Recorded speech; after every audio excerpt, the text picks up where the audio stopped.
Hello student, कैसे हैं आप सब लोग। आई होप आप सब लोग ठीक होंगे। आज हम क्लास 8 का जो चैप्टर हमारा फर्स्ट चल रहा था उसमें हमको सिंचाई के बारे में पढ़ना था। सिंचाई के बारे में नॉर्मली आप लोगों को पता ही है, जीवित रहने के लिए प्रत्येक जीव को जल की आवश्यकता होती है। पौधे के फूल, फल और बीज की वृद्धि एवं परिवर्धन के लिए जल का विशेष महत्व है। पौधे की जड़ों द्वारा जल का अवशोषण होता है, जिसके साथ खनिजों और उर्वरकों का भी अवशोषण होता है। पौधों में लगभग 90% जल होता है। जल आवश्यक है क्योंकि बीजों का अंकुरण जो है शुष्क स्थिति में नहीं हो सकता। जल में घुले हुए पोषक का स्थानांतरण पौधे के प्रत्येक भाग में होता है। यह फसल की पाले एवं गर्म हवा से रक्षा करता है। स्वस्थ फसल वृद्धि के लिए मिट्टी की नमी को बनाए रखने के लिए खेत में नियमित रूप से जल देना आवश्यक है।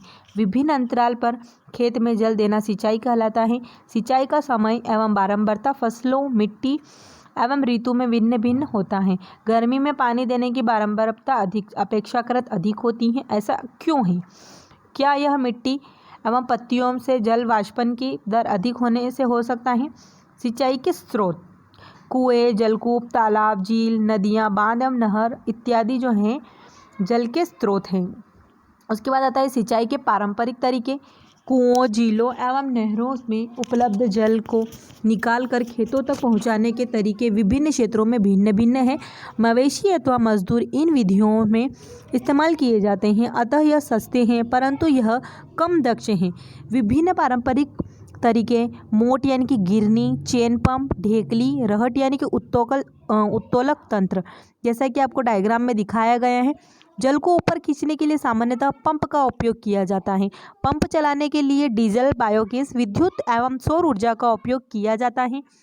सिंचाई की आधुनिक विधियां द्वारा हम जल का उपयोग मितव्ययता से कर सकते हैं। मुख्य विधियां निम्न हैं। छिड़काव तंत्र यानी स्प्रिंकलर सिस्टम। इस विधि का उपयोग असमतल भूमि के लिए किया जाता है जहां पर जल कम मात्रा में उपलब्ध होता है। ऊर्ध्व पाइप यानी कि नलों के रूप ऊपरी सरों पर घूमने वाले नोजल लगे होते हैं। यह पाइप निश्चित दूरी पर जो है मुख्य पाइप से जुड़े हुए होते हैं।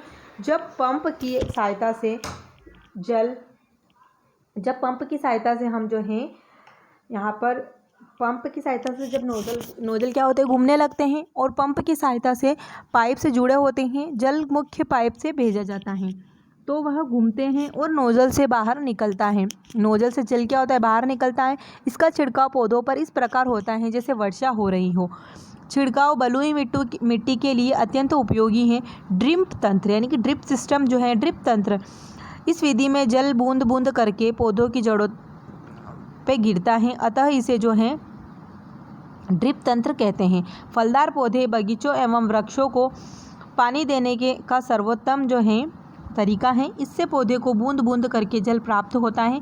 इस विधि में जल बिल्कुल व्यर्थ नहीं होता है, अतः यह जल की कमी वाले क्षेत्रों के लिए अत्यधिक वरदान के रूप में यह विधि उपयोग में की जाती है। उसके बाद में खरपतवार से सुरक्षा। बुझो और पहेली निकट की गेहूं के खेतों में गए। उन्होंने देखा कि खेत में फसल के साथ कुछ अन्य पौधे भी उग रहे हैं। खेत में कई अन्य अवांछित पौधे प्राकृतिक रूप से फसल के साथ उग जाते हैं। इन अवांछित पौधों को खरपतवार कहते हैं। खरपतवार हटाने को निराई कहते हैं। निराई आवश्यक है क्योंकि खरपतवार जल, पोषक जगह और प्रकाश की स्पर्धा कर फसल की वृद्धि पर प्रभाव डालते हैं। कुछ खरपतवार कटाई में जो बाधा डालते हैं तथा मनुष्य एवं पशुओं के लिए विषैले हो सकते हैं। खरपतवार को हटाने के लिए उनकी वृद्धि को नियंत्रित करने के लिए किसान विभिन्न तरीके अपनाता है। फसल उगाने से पहले खेत जोतने से खरपतवार उखाड़ने एवं हटाने में सहायता मिलती है। इससे खरपतवार पौधे सूख कर मर जाते हैं और मिट्टी में मिल जाते हैं। खरपतवार हटाने का सर्वोत्तम समय उनमें पुष्पण और बीज बनने से पहले होता है। खरपतवार पौधों को हाथ से जड़ सहित उखाड़कर अथवा भूमि के निकट से काटकर समय समय पर हटा दिया जाता है। यह कार्य खुरपी या हैरो की सहायता से किया जाता है। रसायनों के उपयोग से भी खरपतवार नियंत्रण किया जाता है, जिन्हें खरपतवार नाशी कहते हैं। जैसे कि 2,4-D खेतों में इनका छिड़काव किया जाता है, जिससे खरपतवार पौधे मर जाते हैं परंतु फसल को कोई हानि नहीं होती। खरपतवार नाशी को जल में आवश्यकता अनुसार मिलाकर स्प्रेयर यानी फुहारों की सहायता से भी खेत में छिड़काव किया जाता है।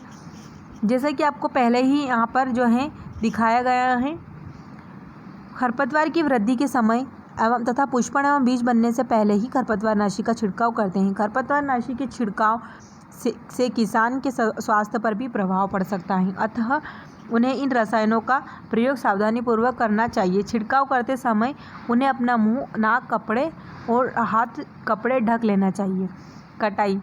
फसल की कटाई एक महत्वपूर्ण कार्य है। फसल पक जाने के बाद इसे काटना या कटाई कहलाता है। कटाई के दौरान या तो पौधों को खींचकर उखाड़ लेते हैं अथवा उसे धरातल के पास से काट लेते हैं।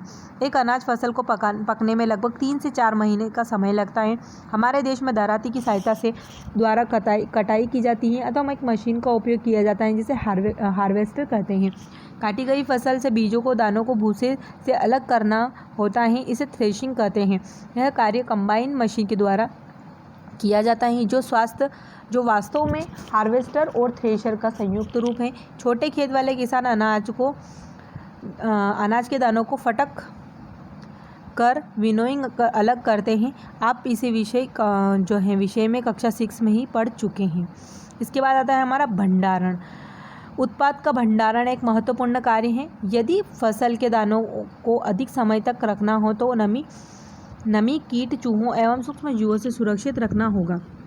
ताज़ा फसल में नमी की मात्रा अधिक होती है। यदि ताज़ा काटी गई फसल के दानों को, बीजों को सुखाए बिना भंडारित किया गया तो इनके दाने खराब होने लगते हैं अथवा जीवों द्वारा आक्रमण से उनकी अंकुरण क्षमता नष्ट होने की संभावना अधिक होती है।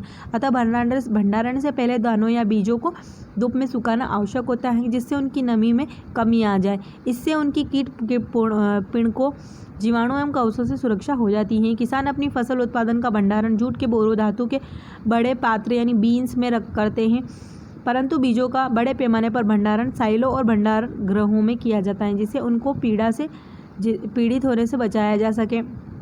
जंतुओं से भोजन में देखिए आपको एक डायग्राम दिया गया है, एक टेबल दी गई है। इसमें किस प्रकार का भोजन जो है आप तो उसे करते हैं और किस प्रकार के भोजन से हम इसे बचाते हैं। चूहे एवं कीटों से सुरक्षित रखा जा सके।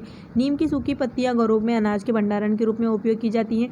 बड़े गृहों में अनाज को पीड़कों तथा सूक्ष्म जीवों से सुरक्षित रखने के लिए रासायनिक जीवों का भी उपयोग किया जाता है।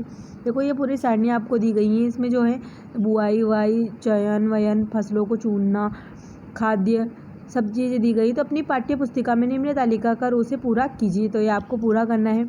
इसी के साथ लेसन हमारा यही एंड होता है। मिलते हैं अगले वीडियो में अगले लेसन के साथ। तब तक के लिए take care and good bye.